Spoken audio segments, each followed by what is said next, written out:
Hello everyone, आज हम करने वाले हैं चाइल्ड डेवलपमेंट का यूनिट टू का पार्ट 1, जो कि है meaning of physical growth and development. Firstly come to the physical growth means getting bigger in size, like growing taller and gaining more weight. Physical growth में क्या होगा कि आपका हाइट बढ़ रही है, आपका वेट बढ़ रहा है, आप साइज़ में इंक्रीज़ हो रहे हो, तो ये किस में आएगा? हमारी फिजिकल ग्रोथ में आएगा। Think of it as the physical changes you can measure, like how tall you are. Like physical change जो होता है वो हमेशा मेजरेबल होता है, आप उसे मेजर कर सकते हो। जैसे आप अपनी हाइट को माप सकते हो कि वो कितनी है, आप अपनी हाइट को मेजर कर सकते हो। यस, तो ये किस में आएगा? ये आएगा फिज़िकल ग्रोथ में। नेक्स्ट पॉइंट है हमारा development, means developing new abilities and skill. इसमें मैंने एक इजी पॉइंट भी लिखा है, गेटिंग स्ट्रॉन्ग। इसमें क्या होता है, इसमें न्यू एबिलिटीज़ जो हैं इंसान की, न्यू स्किल्स जो हैं वो डेवलप होती हैं इंसान के अंदर, उसकी बॉडी में। This includes think like learning to walk, वो चलना सीखता है, टॉक, बातें करना, एंड डू डिफरेंट एक्टिविटीज़, वो डिफरेंट एक्टिविटीज़ करना सीखता है। जैसे वो चलना सीखेगा, बात करना सीखेगा, फिर भागना सीखेगा, पेंसिल पकड़ना, लिखना, वो ये जब से सीखेगा। ओके, नेक्स्ट पॉइंट है हमारा how people grow and change over time, जो कि हमारे बुकिश लैंग्वेज में अगर देखें तो है the general pattern of human physical growth and development. Okay, तो इसे हम सिंपल लैंग्वेज में समझते हैं। When you are a baby, जब कोई बच्चा होता है सामने, या हम खुद बच्चे जब थे तो हमने क्या सीखा था? हमने पहले क्रॉल करना सीखा होगा। नहीं, पहले बच्चा रोल करना सीखता है, वो पहले पलटी खाना सीखता है, उसके बाद वो क्रॉल करता है, उसके बाद वो खड़ा होता है, उसके बाद पहला कदम लेता है। तो ये क्या है, ये एक पैटर्न चल रहा है प्रॉपर। पहले वो सीधा लेटा रहता था, फिर उसने पलटी खाना सीखा, फिर उसने बैठना सीखा, फिर उसने घुटनों के बल चलना सीखा। तो ये एक पैटर्न फॉलो कर रहा है। As a kids keep growing and start doing more things like running and jumping. जो ये 3 to 5, ये टॉडलर एज जो होती है बच्चों की, इसमें बहुत ज़्यादा रैपिड ग्रोथ होता है। इसमें बच्चे नई नई चीज़ें करने की कोशिश करते हैं और सीखते हैं। इसमें बच्चे रनिंग करने लगते हैं, भागने दौड़ने लगते हैं, कूदने लगते हैं। They learn to use their hands for drawing, writing and playing games. उन्हें ना अपने माइंड का और हैंड का कोऑर्डिनेशन समझ में आ जाता है, वो कोऑर्डिनेट करना सीख जाते हैं, इसलिए उन्हें पता है उन्हें पेंसिल पकड़ के क्या ड्रॉ करना है। राइट, वो अपना वीडियो गेम्स या कुछ भी फ़ोन वगैरह चलाने लगते हैं। जैसे आजकल के टाइम पे तो ख़ास कर ये कि छोटे बच्चों को भी राइम्स लगा के दे दो, फ़ोन पे अपनी उंगलियां चलाते रहते हैं। राइट, या नेक्स्ट है हमारा टीनेज ईयर्स, मतलब बेसिकली अडोलेसेंस। उसमें क्या आएगा, teenagers go through big changes specially when they hit puberty. उनमें बहुत ज़्यादा बहुत बड़े बड़े चेंजेस आते हैं अडोलेसेंस में, जब उन्हें खासकर जब उन्हें प्यूबर्टी हिट करती है, जब उनके अंदर प्यूबर्टी आती है। This is when bodies develop into adults and some experience growth sprouts.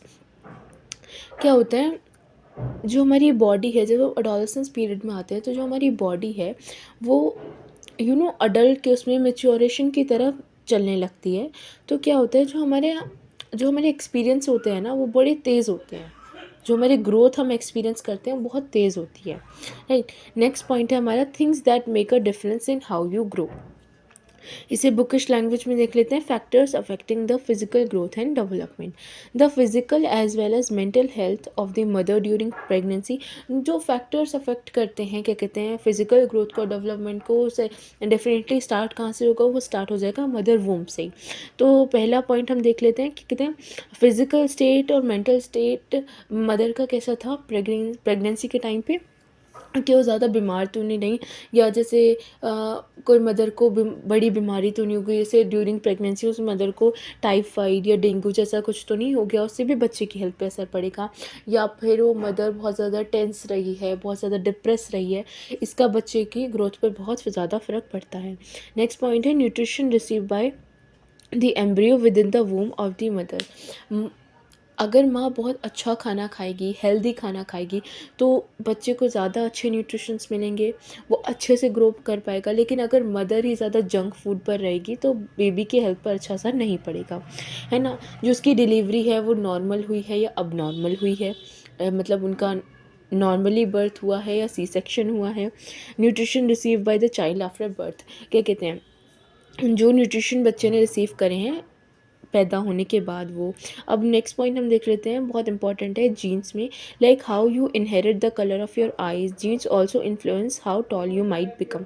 हम जो जीन्स है ना उसमें हम एस्टिमेट ले लेते हैं कि अच्छा इसकी तो मम्मी की हाइट भी काफ़ी अच्छी है, इसके पापा की हाइट भी काफ़ी अच्छी है, तो 99% चांसेस हैं कि उस बच्चे की हाइट भी काफ़ी अच्छी निकले बड़े होके, है ना। या फिर उसकी मम्मी की आइज़ का कलर भी ब्लैक है, पापा की आइज़ का कलर भी ब्लैक है, तो बहुत ज़्यादा चांसेस हैं, 99% चांसेस हैं कि उस बच्चे की आई का कलर भी ब्लैक होगा। Eating healthy food, eating good and nutritious food help your body grow strong. हम बच्चों से कहते हैं ना फ्रूट्स खानी चाहिए, वेजिटेबल्स खानी चाहिए, क्यों? क्योंकि उसमें बहुत अच्छा न्यूट्रिशन होता है, वो हमें ग्रो करने में हेल्प करता है, वो हमें स्ट्रॉन्ग करता है, राइट। नेक्स्ट पॉइंट है being healthy, staying healthy with regular checkups and avoiding sickness help your body develop property. अगर एक बच्चा हेल्दी है, बीमार कम होता है ना, तो उसमें जो उसकी हेल्थ है वो बहुत अच्छी रहेगी और वो उसकी ग्रोथ ज़्यादा अच्छी होगी, उसके चांसेस ज़्यादा अच्छे होंगे। नेक्स्ट बहुत इंपॉर्टेंट पॉइंट है where you live, your surroundings and home can affect your growth. अक्सर आसपास ऐसा होता है कि हमारे आसपास उस बच्चे को लाइक आसपास जो लोग हैं वहाँ का माहौल अच्छा नहीं है ज़्यादा, उस बच्चे की बात बात पर पिटाई हो जाती है, तो ये बात उसकी ग्रोथ पर असर करेगी। जैसे बच्चों पे बड़ा प्रेशर हम लोग डाल देते हैं कि होमवर्क नहीं करा, होमवर्क नहीं करोगे तो पिटाई कर दूँगी, पिटाई हो भी जाती है, तो इससे भी बच्चे की ग्रोथ पर फ़र्क पड़ता है, क्योंकि ये इस बात की टेंशन लेता है और ये उम्र नहीं होती टेंशन की बेसिकली। इससे उसकी मेंटल उस पर भी और फिज़िकल उस पर भी, दोनों पे बहुत बुरा असर पड़ता है, जो उसकी हेल्थ को बहुत अच्छे से बहुत ज़्यादा अफेक्ट करता है। और नेक्स्ट पॉइंट है how much money your family has, basically about finance. Sometimes having enough money means you can afford things that help you grow and stay healthy. अक्सर क्या होता है अगर फाइनेंशियल स्टेटस अच्छा होता है तो बच्चा अच्छा खाएगा, अच्छे से रहेगा, अच्छी जगह रहेगा, मतलब। और अगर फाइनेंशियल कंडीशन अच्छी नहीं है तो बेसिकली क्या पता वो इतनी ख़राब हो कि वो लोग स्लम एरिया में रहते हो, जिससे क्या होता है आसपास जो वहाँ सैनिटेशन नहीं होता, नो हेल्दी इन्वायरमेंट नहीं होता, जो बच्चे को एक स्ट्रॉन्ग उसमें ग्रो करने की वो नहीं करता, है ना। नेक्स्ट पॉइंट है हमारा why growing and changing matters for learning and life, मतलब बुकिश लैंग्वेज में से देखते हैं importance of physical growth and development and its educational significance makes learning easier when your body and brain are healthy, it's easier to learn new things. क्या होता है जब हम सुबह ही सुबह स्कूल पहुंचते हैं, जो पहला पीरियड है, हम कितने एनर्जेटिक होते हैं और कितने अच्छे से जो मैम ने कहा वो हमने समझ लिया, अच्छे से सब नोट डाउन करा। वही लास्ट पीरियड तक आते आते बच्चे की एनर्जी बिल्कुल लो हो जाती है, उसे आप कितना भी अच्छे से पढ़ा लो उसका इंटरेस्ट नहीं होता, क्योंकि उसका भी ब्रेन उसकी बॉडी अब इतनी एक्टिव नहीं है ना। नेक्स्ट पॉइंट है makes friend and play, growing help you play with friends and do fun activities together. आप आपने देखा होगा जब बच्चा है फॉर एग्जांपल वो ब्लॉक से खेल रहा है और उसका जो फ्रेंड है वो भी ब्लॉक से खेल रहा है, और उसने देखा कि उसके फ्रेंड ने किसी और तरह से ब्लॉक अरेंज करे और उसकी बिल्डिंग जो थी वो ज़्यादा ऊंची बन गई, तो वो बच्चा ये बात फ़ौरन सीख जाएगा क्योंकि उसने वो करते हुए देखा और वो अपने पीयर ग्रुप में उसने ये बात देखी, तो ये बात वो बहुत जल्दी नोट करेगा। और इस तरह बच्चे कोऑर्डिनेट करना सीखते हैं, उनके आपस में अंडरस्टैंडिंग होती है, वो अपनी चीज़ें समझना शेयर करना सब सीख जाते हैं। Like keeps feeling in check, moving and playing can help you feel happy and do not too stressed। बड़ों में भी होता है कि लाइक बड़ी टेंशन चल रही है, थोड़ा रिलैक्स मोमेंट चाहिए, चलो थोड़ा क्रिकेट खेल लेते हैं, तो बच्चों में ये बात हमसे ज़्यादा होती है। तो या तो हम जो खेलते हैं, मूव करते हैं, वॉक करते हैं, खेलते हैं अपनी पसंद का गेम, तो उससे हमारी जो माइंड फ्रेश होता है वो एक हमें अंदर का पॉजिटिव एनवायरनमेंट देता है।